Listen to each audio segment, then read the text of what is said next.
मिट जाते थे, फांसी पे चढ़ जाते थे, तब भी वह अपनी देशभक्ति साबित कर रहे होते थे, क्योंकि वह उस दौर की देशभक्ति की कसौटी थी।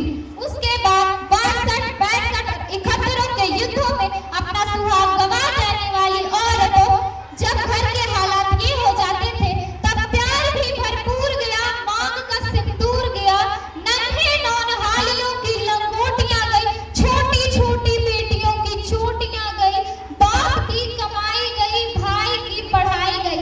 ऐसा एक विस्फोट हुआ, पता चला ही नहीं, कई जिस्म की ही कई बोटियां चली गई। आपके लिए तो एक आदमी गया है, किंतु मेरे लिए तो मेरे घर की रोटियां चली गई।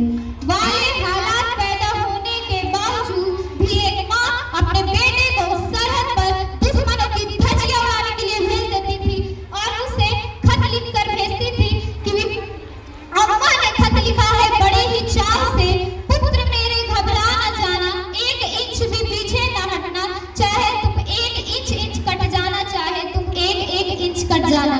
ऐसे ही पूरा परिवार देशभक्ति साबित कर रहा होता था।